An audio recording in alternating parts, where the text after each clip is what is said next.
everybody, wherever you are. We appreciate you joining us this Friday night. This is our first attempt at using the Zoom webinar platform, so hopefully everything goes well tonight. As you came in, your mics were muted and your cameras are turned off, so we're asking that you please leave it that way. You can type in the chat box if you have any questions.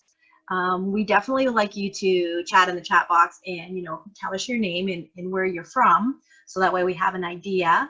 If you have any questions, again, feel free to type in the chat box, and at the end of the presentation, Sheila will take your questions.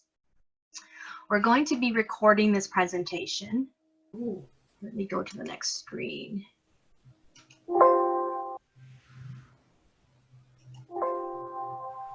Wrong way.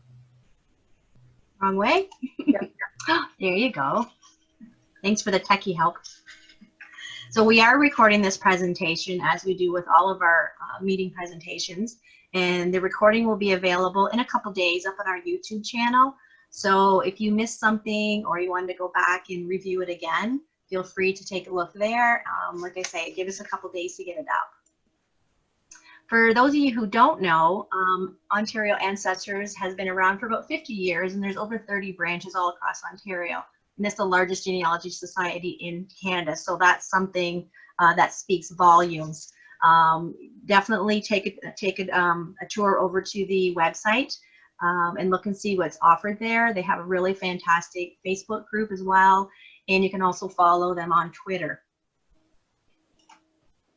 So we are the Kent branch, housed down here in, we're based out of Chatham, but we cover all of Chatham-Kent County. We basically focus on, Chatham-Kent County research and family history, mentoring and assisting. We do lots of educational events. We have a DNA study group once a month. We have a variety of presentations just like this one on a different topic every month. And we have a fantastic resource library. So if you've never been down to Chatham to visit our resource library, it's definitely one stop that you want to make. Unfortunately, right now we're currently closed, as you can imagine, but hopefully things will get back on track and we'll be able to open back up to the public soon. We're open Wednesday to Saturday, 1 to 5, and we're located in the second floor of the Chatham-Kent Public Library. We have over 700 family histories that's been donated to us. Basically anything that a genealogist would need, we have it available, and if we don't have it, we can point you in the right direction. We have our website, which is the link is there if you want to take a tour around our website as well. We have some great things going on there. We have a very, very active Facebook group, and right now in our time of self-isolation, the Facebook group in particular has been a very welcome form of communication and sharing. So if you're on Facebook and you're not in our group yet, definitely ask. And if you're not on Facebook, you might want to consider getting yourself an account, because it's a great way to stay connected with other family historians and people doing research all over the world. And of course, if you have any questions or you just want to say hi or drop us a line, that's our email down at the bottom. So tonight's presentation, using wills and census records to build your family tree. We're very lucky to have Sheila Hewett with us. She's a member of the Lambton branch, and I'm sure she's a member of other branches as well. But she was born in Port Arthur, Ontario, but now she lives in Thunder Bay. She has her Bachelor of Education with a 30-year career as a teacher librarian in a Petrolia High School. She's married and has 2 grown children and 4 grandchildren. She's pursued genealogy and been a member of the Ontario Ancestors for a very, very long time. She's well seasoned, is what we like to call her. She's taken over 40 courses with the National Institute of Genealogical Studies and has her diploma in it. She's taught a variety of genealogy classes in local libraries. She's a current researcher on the current research team for the Lambton branch with over 10 years of experience volunteering and helping them. She loves to do research and help other people with their genealogy. And she continues to learn and to attend many webinars such as this one. And she had said to me, there's always something new to learn, and there's lots of great webinars and things happening right now that people should be taking advantage of. And when she's not doing genealogy, she's also a member of the local handbell choir, the prayer shawl knitting group, the local book club, and the mystery book club in Sarnia as well. So I will pass it over to Sheila now, and we'll start her wonderful presentation. Sheila, are you ready? I'm ready. All right, I stopped sharing. I have to get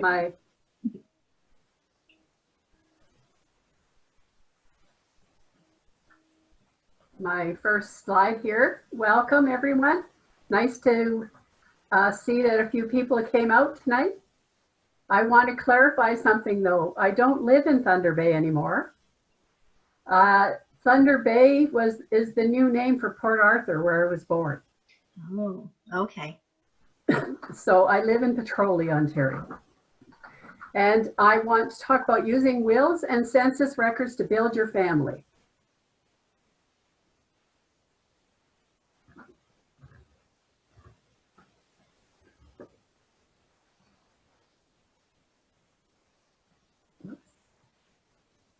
And why did I pick this topic? I think because I'm kind of ornery and I wanted to do something different.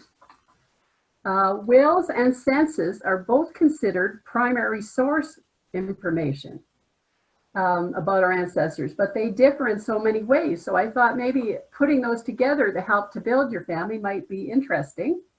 And I want to look at how they are used as a research tool and how we can increase our efficient use of them and how we can use them to build a family.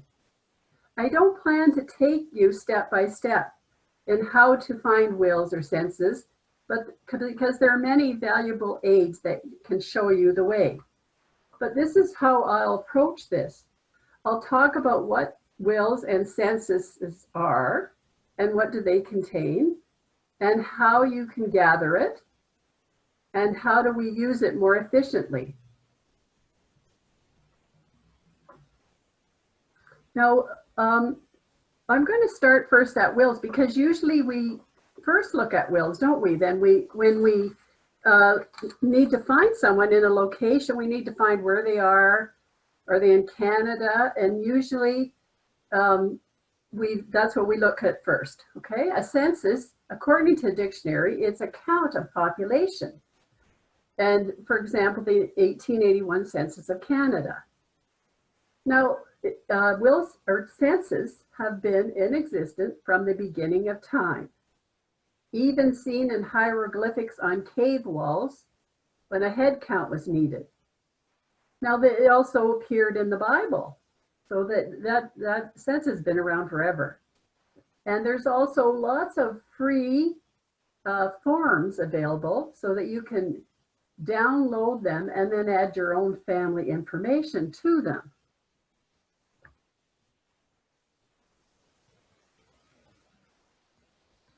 In Canadian history, the first census was taken in New France in 1666. But most of the ones we know, especially in Ontario, or formerly Canada West, Canada East, New Brunswick, and Nova Scotia, was started in 1851. And then for every 10 years, this followed the model of England, who has, they have them every 10 years and on the year ending in 1. A special was taken in the Prairie provinces, and the 1926 one has just been released. The latest for all of Canada is 1921 because they only release it to the public after 92 years. That's as according to the government, okay? Now, it was mainly used for demographics, where to build new schools, churches, business, according to population growth. But be very aware because over the years, the townships and counties all changed. For example, Lambton was part of Kent at one time, parts of Lambton, and parts of it were part of Huron. So it's very, you should know your history. In other countries, the United States started in 1790 every 10 years, they ending in a 0, of course, but they're released to the public after 72 years. They mainly use it for voting representation. There was a big loss at the 1890 census. 99% of both schedules were lost. And I believe in the handout, there was an interesting article that I wrote down so that you could have a look if you're interested, because if people are looking for research in the United States, there is some coming to light. In England, it was every 10 years from 1841. Now here's a funny joke. When I looked, I didn't find many jokes or things about the census. I think it's something you kind of forget until every 10 years, and I hope you can read this. The census taker saying, "Good morning, ma'am, I'm taking the census." Lady of the house, "The what?" Census taker, the CENSUS, lady of the house. "For land's sakes, what with tramps taking everything they can lay their hands on, young folks taking photographs of you without so much as asking, and impudent fellows coming around as wants to take your census. Pretty soon there won't be nothing left to take, I'm thinking." And this appeared in the 1890 Harper's Weekly.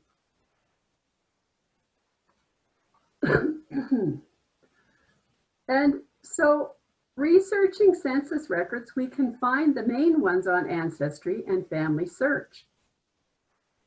If you just want to look for Canadian ones, they are found through Library and Archives Canada and the British Free Sen, and I've put those addresses in my handout. Now, the British Free Sen is very interesting, as the British Free BMD, Births, Marriages, and Deaths. They have decided that they are going to re-look at all the census and start again, and they have a real need for volunteer transcribers if you're interested. Something you can do in your pajamas at 2 a.m. or whatever. You can look at that website and it talks about volunteers, but you can also research on it.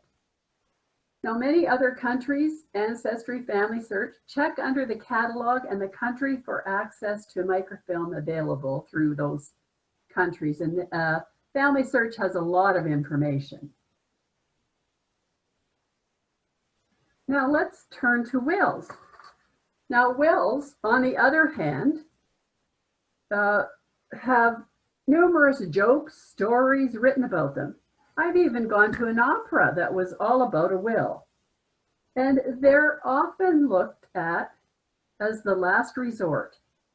And it's even a pun that we used to be called My Last Will and Testament.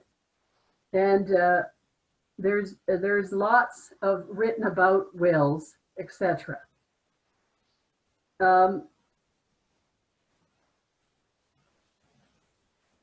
And wills were part of the inheritance of a family. They weren't often written down until conflicts arose and laws were needed to sort out the heirs of the property, chattels, even guardianship of young children, especially of royalty. But there are many terms and definitions in the will which deter us from digging further into wills. This puts a lot of people off. And that's what I found. I had to often go back and forth looking at what something meant. So I'd like to define these in layman's terms if I can for you. A will is just what you wanted, how you wanted your property disposed of. An estate, files, or records, they're the contents of the will. And often as soon as you die, it becomes your estate record, not your will. Probate is the procedure for determining if a will is valid and for distributing the contents properly. Now, intestate means that someone died without a will. And testate is a condition of leaving a will. So if you have a will, then when you die, it'll be considered testate. A surrogate court is the provincial court of limited jurisdiction concerned with probate of wills and administration of estates. And a really interesting one is a holograph will. It's wholly in the handwriting of and dated and signed by the person, requiring no other formalities essential for validating a formal will. And most Canadian provinces now recognize a holographic will. Now, I found that to be a very interesting, here's an example of a holograph will. A young farmer named Cecil George Harris, he became trapped under his upturned tractor. He carved a will into the fender of the tractor. And it read, "In case I die in this mess, I leave all to the wife." And he signed it. And the fender was probated and stood as his will. And it's now on display at the Law Library at the University of Saskatchewan. Here it is. It's just amazing. And you can sort of see a little bit there writing. I couldn't get any closer, but I just thought that was really interesting. And so if you want to, from that will, we can look at the 1921 census. And way back, we find Cecil Harris was 14 in 1921. And he lived with his parents, George Harris and Caroline Harris. Supposedly a brother and two sisters. Frank, a brother, and Edna and Gertrude, sisters. So it was interesting. So wills and probate files and census have all kinds of delicious information for our research purposes. But how do we combine them together to build our history? Let's develop a history or a family history from the following. This is I believe this is my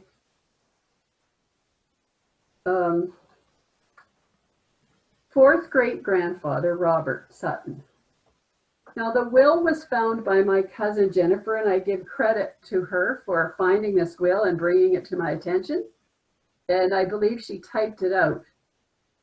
Now, it tells a lot of information about Robert, and he died before census were introduced in England, which would be 1841. Now, he says, and the other thing is about this will, is that he talks about the land he owns and someone who is renting and let him rent it. He talks about his granddaughter and his late son, and even the Thomas Ditchfield, the natural son of his said son John. And he mentions his daughters with their married names, and he says their husbands, and he also makes his daughter-in-law Mary, widow of John, his executor, along with his son William. Now he died in 1834, but he made the will in 1826, and it was not probated till the next year. Now, when I get a document like this, what I like to do is to write down everything I can about this will. So I did go in and found it on Ancestry, and I was able to see that this is to verify it. Yes, it's correct. And it's from the Chester Wills and Admin collection, but Tarleton said Cheshire, but Tarleton was in Lancashire. So there are some discrepancies or the different diocese for which it's taken. So you have to be aware of history there too, of where where wills went to, they were controlled by the church in some way. So how can we build a family from the will? We extract all the facts, any relevant dates, names of spouse, children, grandchildren, area lived, names of executors. All those things, and this is what I wrote down are the facts from Robert Sutton's family and his will. And so we have the maiden name of his wife, her, I think, the marriage date. And as I said, he wrote the will in 1826. He died in 1834. He listed their children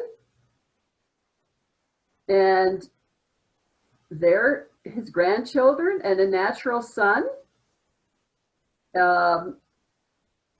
All these, his other son, his two daughters. And so it's really interesting to look at. And then I went and checked the census areas for this, records for this area. And the first one we said was 1841. There's William Sutton with his wife Ruth and children John, Robert, and Thomas. Assuming children, because at this time they didn't say relationships, and it's in Tarleton, but it does say Lancashire, whereas the will said Tarleton, Cheshire. But Cheshire could have been the bigger area that it was. And guess who the neighbors? Alice Sutton, who was married to Robert Edmondson. And how many children do they have? 1, 2, 3, 4, 5, 6, 7, 8, 9, 10. Oh my gosh, I'm related to 10 more Edmondsons than I knew. And next door is Ann Hunter and her 1, 2, 3, 4, 5, 6, 7, 8 children. More relatives I can add to my tree. So I assume that these are correct, and it's very interesting. And they were, Robert Edmondson was a weaver. The Sutton family was involved in weaving in the cotton mills. So it's very interesting. This is part of history. And they were farmers too, agricultural laborers there. And could this be our Thomas Ditchfield? He was the illegitimate son, or natural son as they called it here.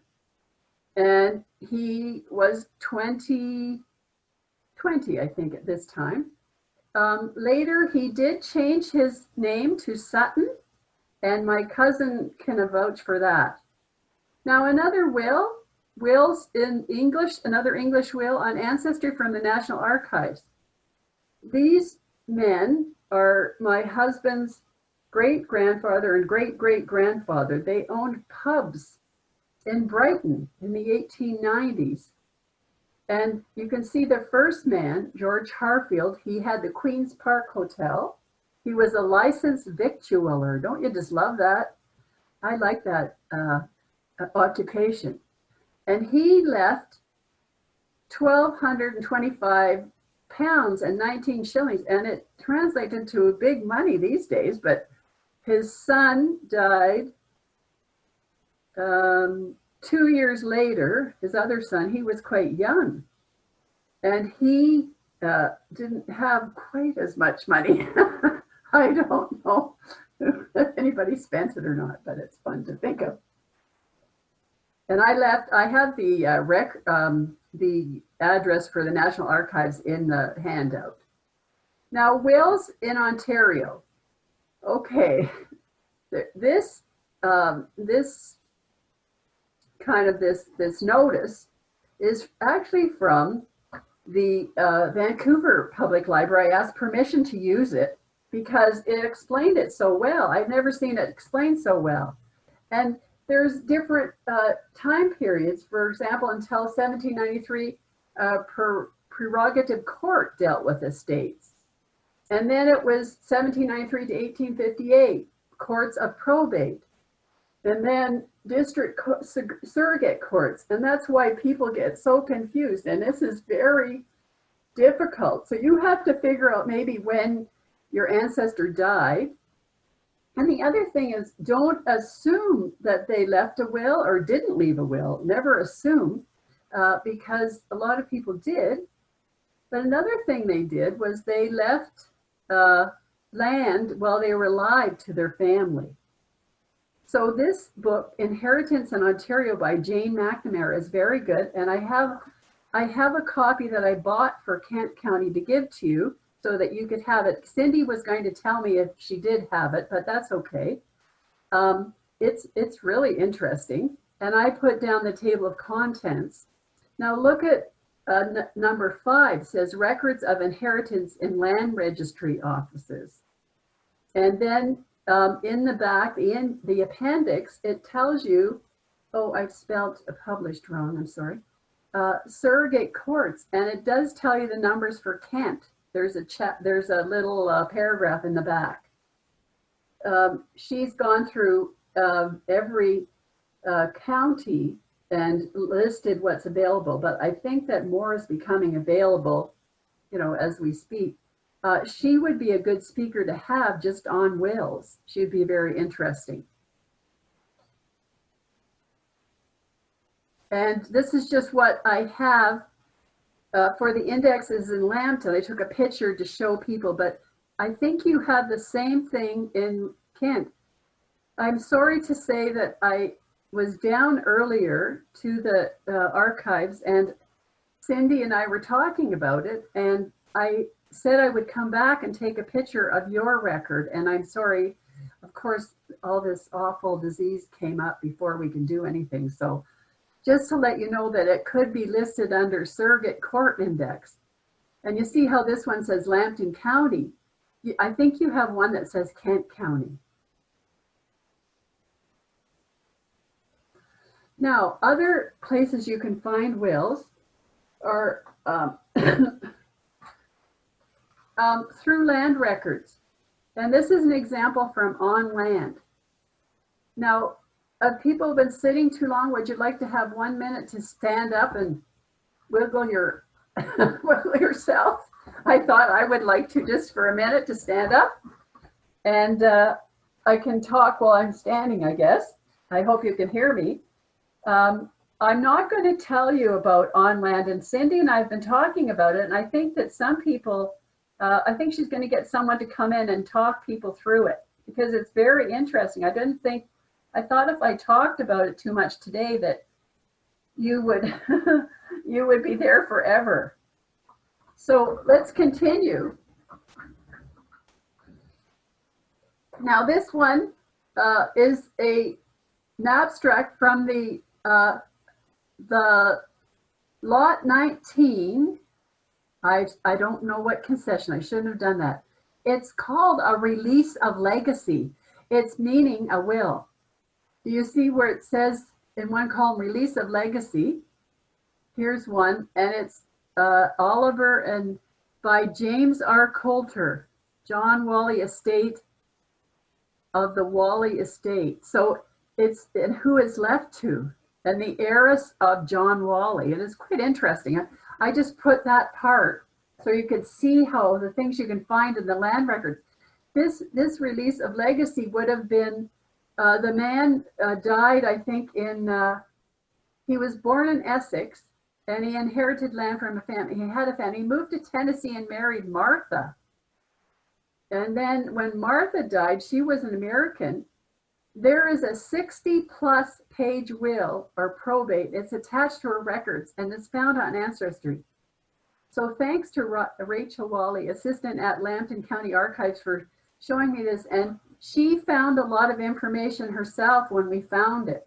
So it was really interesting to look at, and tells us a lot about the family and the people that inherited without a will. So it just, well, I think they did have the will, but it was sent from the United States to Ontario. Then they recorded it, things like that in the records. Now here's another example. This is from my friend Carolyn Gould, and she's always been looking for this family, and this is from Plimpton, and it's actually Wyoming, Ontario, a little town near Petrolia, and it's the Duncan family, the Duncan and the Stedman family. And it leaves all these family, they named everyone, their name begins with an E. And this tells you the instrument number and when it was released. And it's released will, it says. And grant, Joseph Stedman granted it to Marjorie Duncan. So things like that are listed in the land records. They're not just the sales. So, but Carolyn said that not all the children were mentioned. So she had questions about it. And then you had to consult the census and birth, marriage records, etc. And was the will written before these children were born, or were they excluded because they were living elsewhere, or whatever? Look into lots of possibilities. Don't leave us any stone unturned.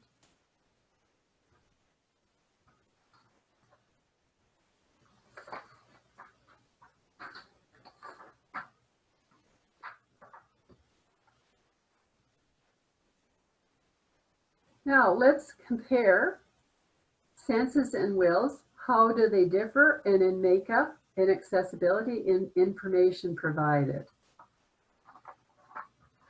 So let's begin. One of the most important things is that the census came from the federal level, whereas the wills were at the provincial level.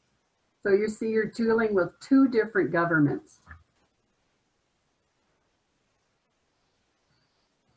And the census, all persons had to take part, and it was on a certain day. So that one of the wills we found out, or census we found out, was, I couldn't figure out how one woman she was in two places, because the census taker knew that she was visiting her sick mother. So the one where she lived in Glencoe, she's recorded there, but she's also recorded visiting her sick mother the same day. So, but wills, as opposed to that, not everyone has one. And again, to avoid a will, a lot of people left their money and estate to their family. I've heard of them selling a farm for $1 to their son so that they could live there forever, and the son would take over the farm.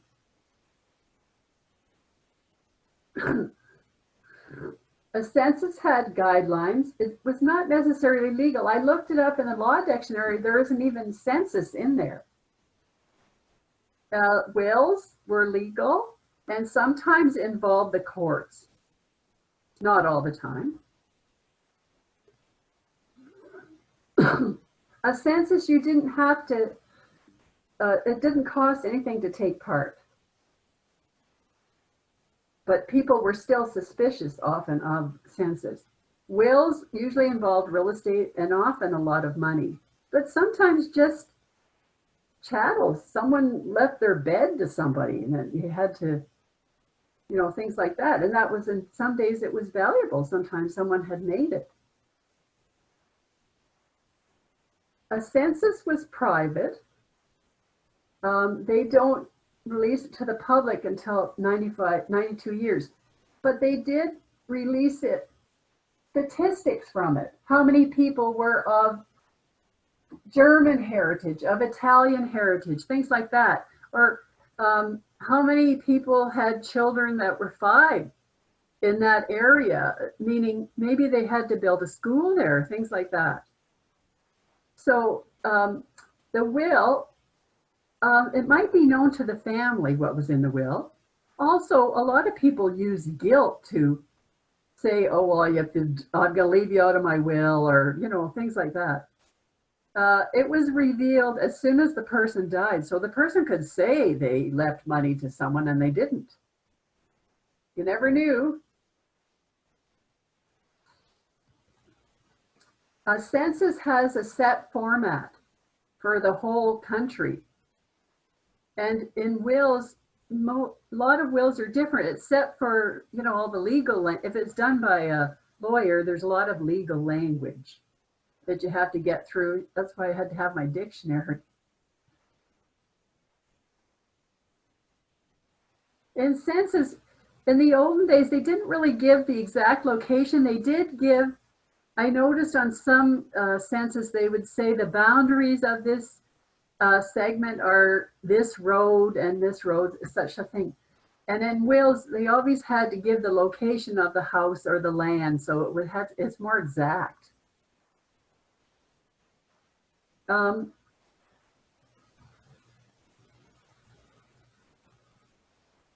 want to just go back. Another thing I want to tell you about wills is that I didn't usually say that about wills, but in census, usually just the immediate family was, or everyone that was living in that house.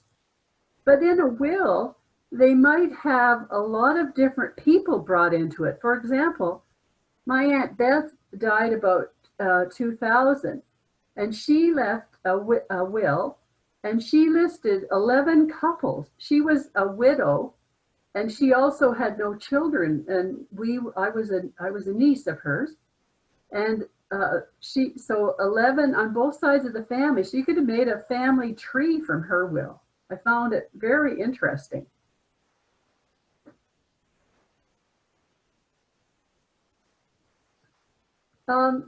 While most census records can be found online, of course, the ones that have been released, it's not the case of wills and probate records.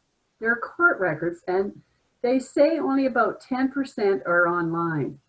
And that's why we have to really work hard at finding, and of course, that's why a lot of people don't use that resource, and it's very valuable. In theory, you could lose an ancestor. It shouldn't be 10 years, it should be 9 years from one census to the next. Whereas, you know, a will would be something in between. That's something that's not a set date. And be aware of changing townships and counties, court jurisdictions. So you have to study a little bit of history of the area. And in many cases, before civil registration, a lot of this births, deaths, and even wills were dealt with through the church. And that's probably why that will of my fourth great grandfather was done through Cheshire, because I think Cheshire was one of the areas they had wills. From Lancashire, the wills went to Cheshire to go through the court.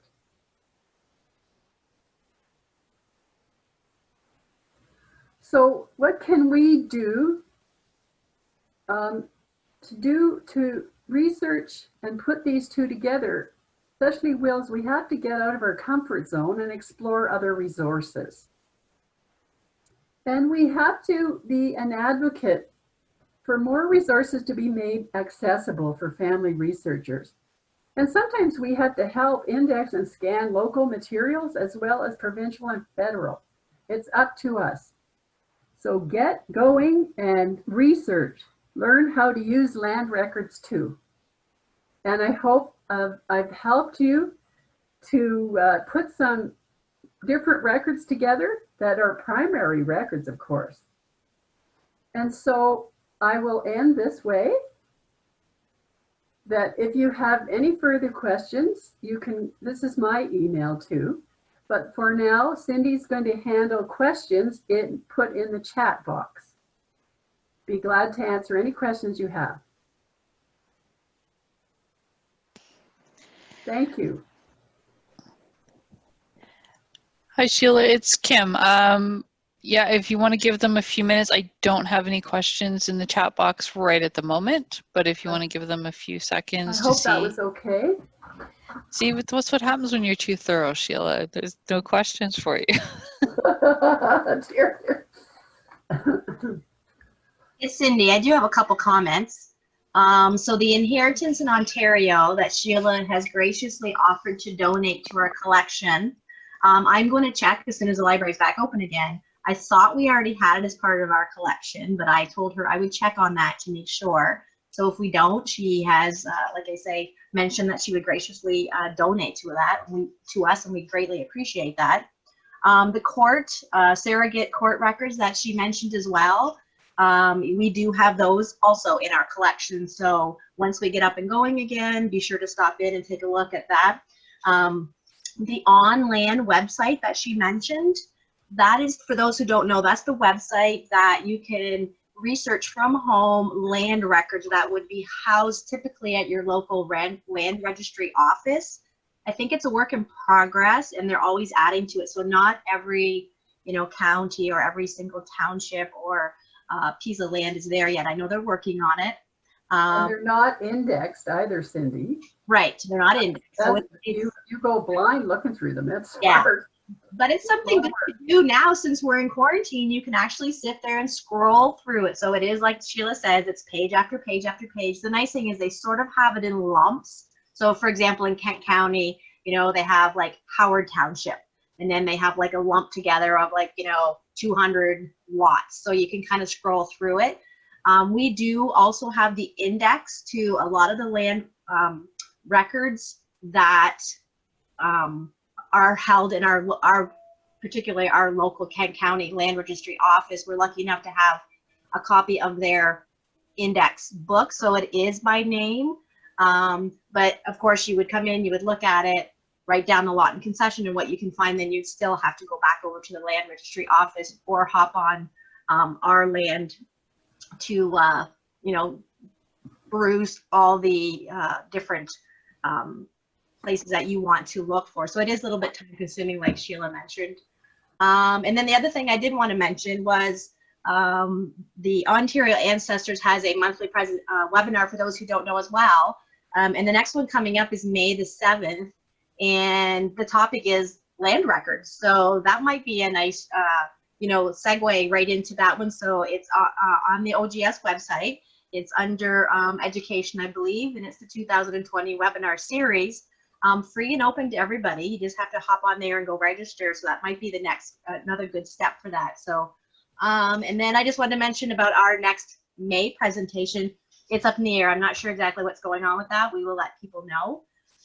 But yeah, if there's any questions for Sheila, definitely type them in the text box, or you could turn your mic on and actually talk to her and say hi, or, thank her. That would be great too.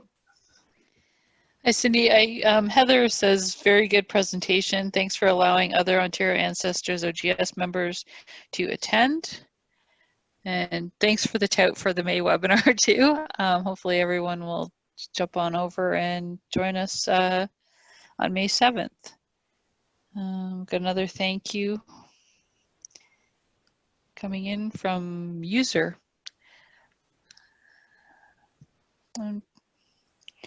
Maybe we have a shy group tonight.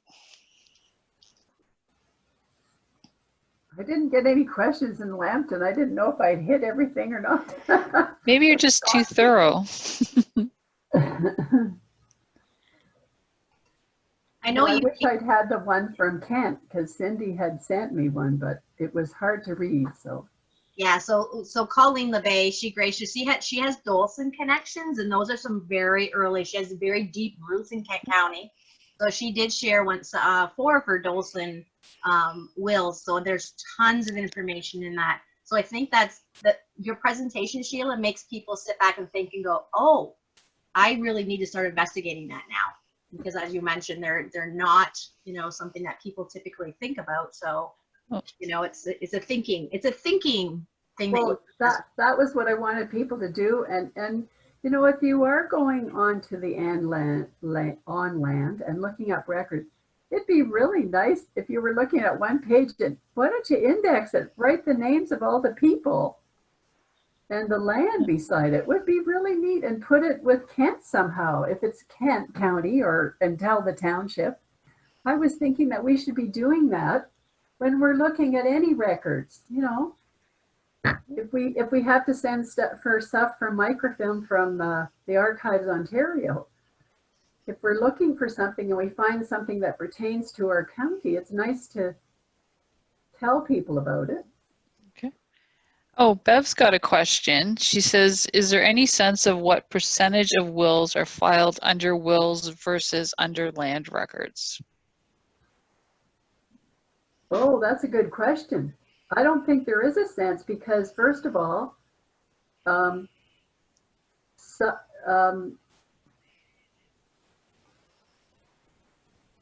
there were so many, I think, that when I'm looking through land records now, I see a lot sort of, I guess you would call that living wills, right? Where you kind of, you see a deed of land and it's given to the son or daughter, whatever. I don't like to, but, and you see that in the land records. So sometimes the archives have a copy of that. And if you learn how to use the land records, there's a column that says instruments and it has a number. And in Lambton, I would list the number and ask to see it. And they give you the whole will or the whole document or of whatever document, release of land or a mortgage. And, you know, when I was looking, when I've been doing my research, I've also found like wills, not in with the wills or even, well, they might have been listed in the land records, but they're in under the family name. Like, for example, Lambton has files and files on just a name of a person. For example, if say I was looking up Sutton, like that one, my fourth great grandfather, his will might be under Sutton rather than in where the wills are. You know what I'm saying? So you have to look in many places. Okay. I don't have a feeling of how many are in the land records as opposed to under wills. Okay. Steve says, great presentation, Sheila. Thanks for sharing online with everyone. David in Toronto says, thanks for opening this up to everybody. He learned a few things and has some time to experiment. Great. That's good. Thanks. Natalie says, what reasons would one person show up in two different locations on the same census? Okay, it would be, okay, the one in Glencoe, the woman is listed because the census taker was probably a neighbor and he knew that, say, for example, Marjorie was the wife of John. He didn't necessarily know if she was there, but he did it without even going to the house. Okay. So he would list her there, but then the census taker, it was in Middlesex where she went. Her mother was very ill, and I think her mother died from what I looked at, because I was researching this family for somebody. She was listed because the census taker came to their house in to her parents' house in Middlesex where she was. So it's quite interesting. And Jane Teskey helped me figure that out. And actually, to tell you the truth, the one in Middlesex was taken on a different day in the Glencoe, as a Glencoe one. Oh, that's... So look, you can look on the days too. It was supposed to be taken, I think they might have had it within a week that you took it. And it was a really old census. Okay. Steve says, thanks, Kent Branch, for taking a chance and making this webinar happen tonight. Barbara says, this question's for Cindy, actually. Does Essex Branch have inheritance in Ontario? Hi there. Actually, Linda Urquhart's on. The same thing. I'd have to take a look. Linda, I don't know if you know off the top of your head. She's the librarian there. I don't know if you want to speak to that, Linda, or type to it. But we could check for you for sure. Linda says she's just checking. They should have, every county should have a copy, because actually Lambton has a copy of all the counties. I agree. I would think that we do have a copy. I would imagine you did, probably.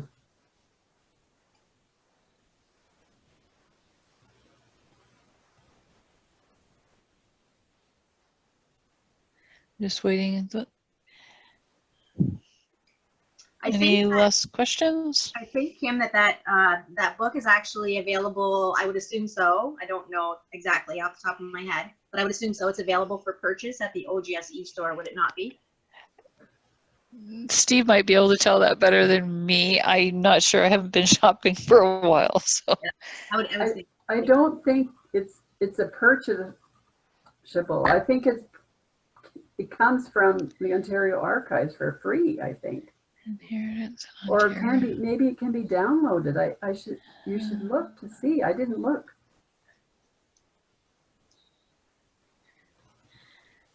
But I don't think it's on their sales. I doubt it. I was just quickly trying to take a look.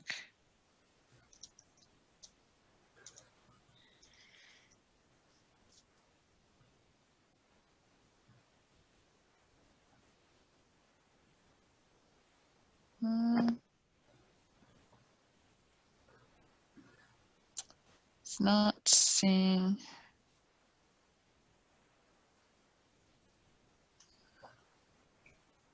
Sheila, would you be able to put your slides back to the picture of the book so people can see it? Oh. Maybe. Somewhere. There it is. I've included in my handout. Yeah, put the handout in the chat for them. If you want to copy the handout, it's listed in there. And I don't, what was it? Well, it was $20, but I think if you have, you could even email Jane. I'm sure she would give you something, you know. I didn't want to put too much else out there because it's copyright. I'm just searching to see. Oops. Yeah, it is in the OGS marketplace. Well, that's where I bought it from, yes. Yeah. But right now, being with what's going on, it's digital download only. Oh, okay. So you guys can check that out. I guess I just ordered it before. Oh, Linda just says she's on the wrong computer. She can't check right now. Okay. I'm sure she has it though. Oh, Steve put the link to everybody. The link to the book in the chat as well, if you guys want to copy and paste that. Well, it's listed in the handout. Okay, perfect. And I did get it from OGS, you're right. And it's a series of genealogists reference shelf that I think they produced through Dundurn Press. But I think they might have a lot of them at yes, it's the Ontario Genealogical Society that produces it. Yeah, it is in our marketplace. Yes. They have a lot. They have a list of all the other books. One of them is Genealogy and the Law in Canada too, so that might help. I don't know if there's anything about Crime and Punishment is another one that might have, well, something about courts, I guess, but I don't think it would. I guess that wouldn't pertain to census wills. Okay, I think that's it for the questions. I don't seem to be getting any more.